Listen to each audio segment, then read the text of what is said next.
Here is the question that I believe is the most important question for us to be able to answer, because legitimate questions deserve legitimate answers.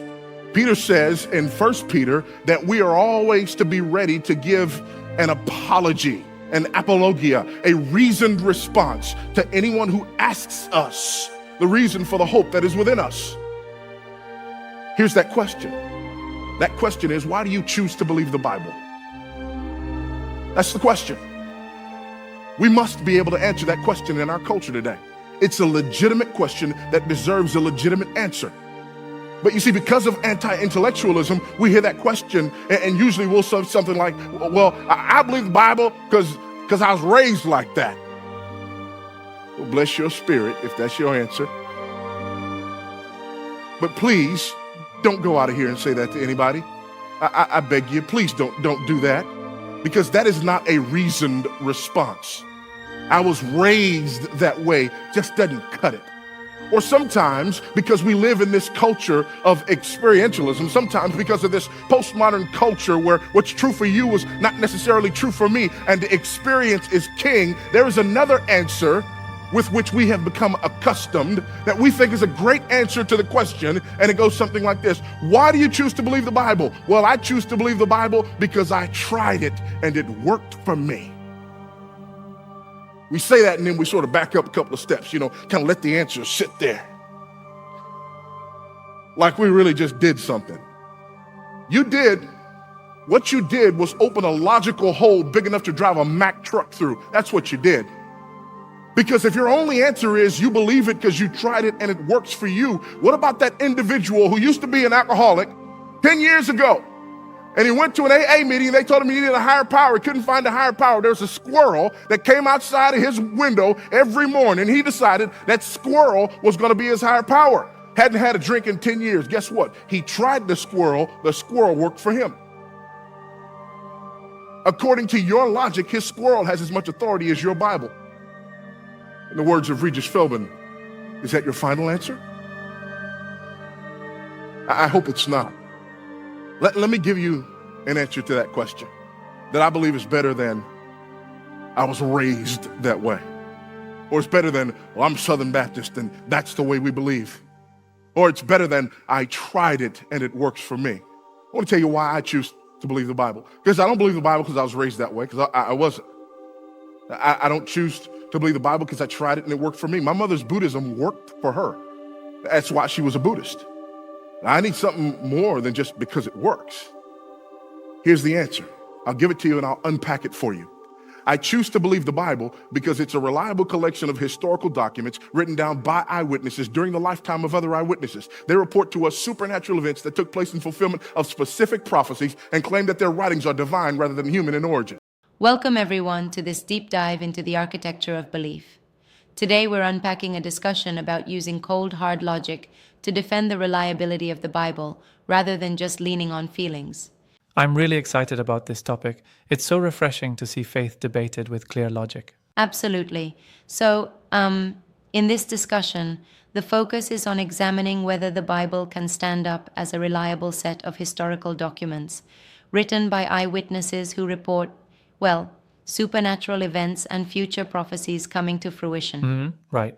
And what's interesting is that the conversation doesn't just look at tradition versus personal experience. It digs into something called the intellectual wall. Exactly. The speaker, Voddie Baucham, points out that while many lean solely on either tradition, the whole "I was raised like this" argument, or on the transformative personal experience, which he calls the "it worked for me" defense, both approaches are pretty deficient when put under rational scrutiny. Yeah, I totally get it. Right, because if you say, I believe it because my parents did, that's obviously a geographical accident. Like, if you were born somewhere else, you might end up believing a completely different tradition, correct? Indeed, exactly. Tradition is more about where you're born rather than some objective truth. And then, on the flip side, we have the experience answer. People say, it works for me, like it changed my life or saved my marriage. Yep, on one hand, that's a powerful transformation. But Baucham challenges that too, doesn't he? He argues that if personal utility were enough, then anything that works, even something as absurd as a squirrel, could claim the same title to divine authority. Oh, absolutely. And he uses a rather memorable analogy of a square squirrel to illustrate the flaw. Picture this: a man in a terrible cycle of alcoholism finds sobriety simply by praying to a squirrel he sees out his window, and because his life is turned around, he assumes the squirrel must be his higher power. It's kind of hilarious, but also a stark reminder, right? Yes, exactly. It's like saying, well, since the squirrel worked, therefore the squirrel is divine.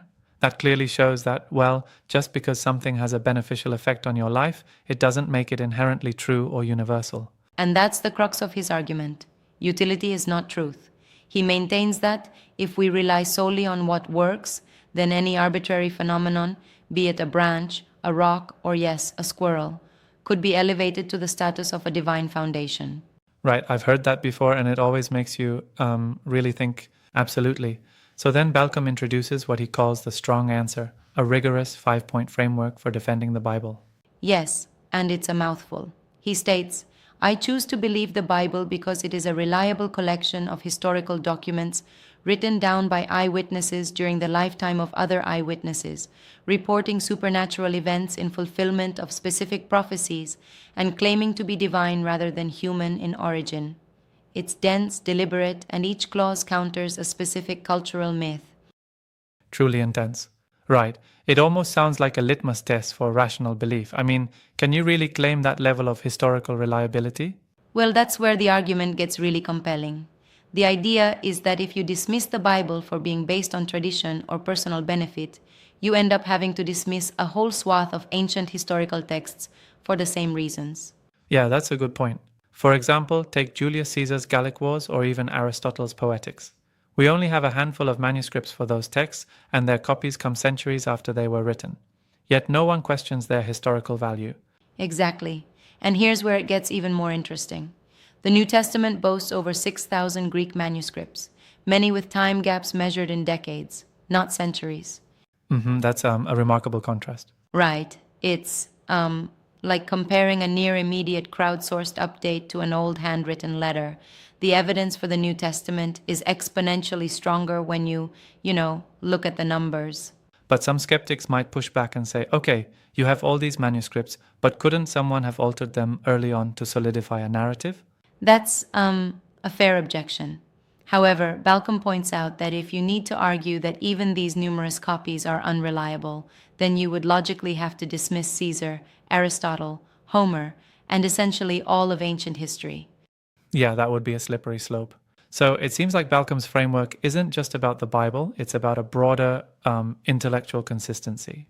Exactly. His aim is to reclaim the intellect.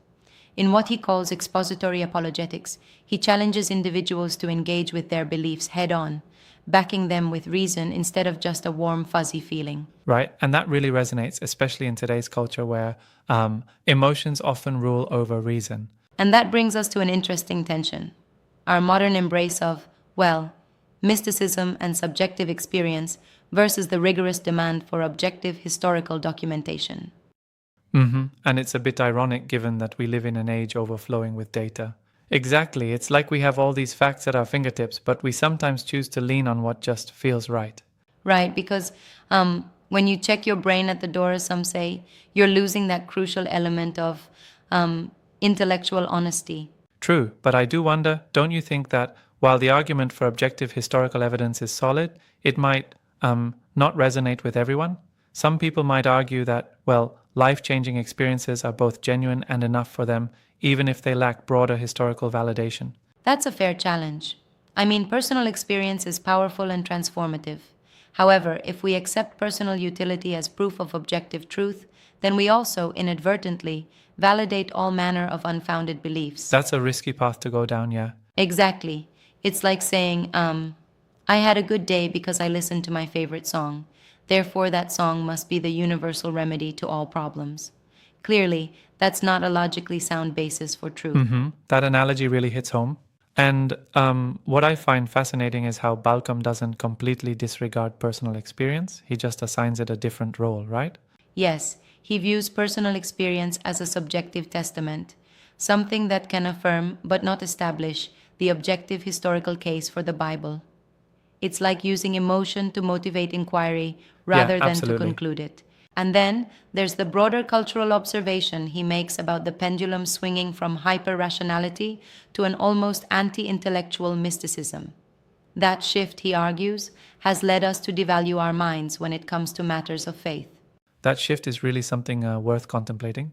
Right, because it insinuates that in our pursuit of feeling good, we might be sacrificing deeper truths.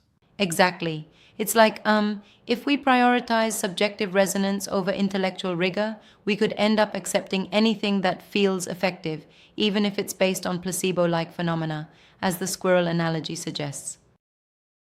Spot on. And then, moving to the manuscript evidence, the contrast is stark. I mean, comparing texts like Caesar's Gallic Wars, with only a few copies surviving after centuries, to the New Testament's thousands of manuscripts from mere decades away from the original events, it's almost overwhelming, Absolutely, it's a isn't it? compelling numerical argument.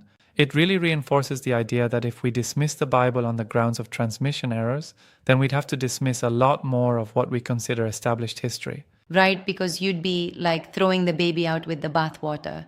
Dismissing the New Testament means accepting that every ancient document might be suspect, and that would essentially collapse our historical understanding.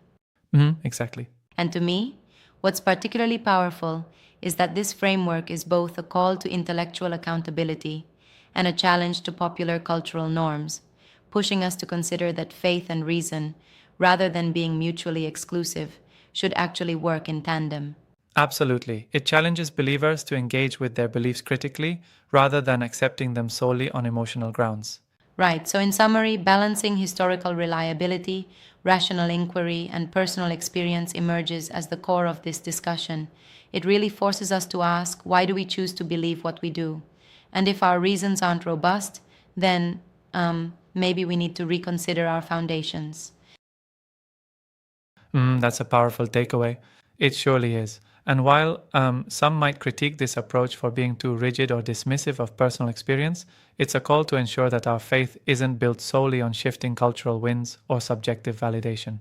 Exactly. It's a respectful challenge to modern anti-intellectualism, a plea to reclaim, the role of rigorous thinking in our spiritual lives. Keeping our minds engaged and our evidence in check doesn't diminish faith. It Yeah, I reinforces completely it. agree. Well, this has been an incredibly engaging discussion, mixing logic, historical evidence, and even a bit of humor with that infamous squirrel story. Indeed, it's like a roadmap urging us to merge heart with mind, to build beliefs on both emotional resonance and intellectual strength.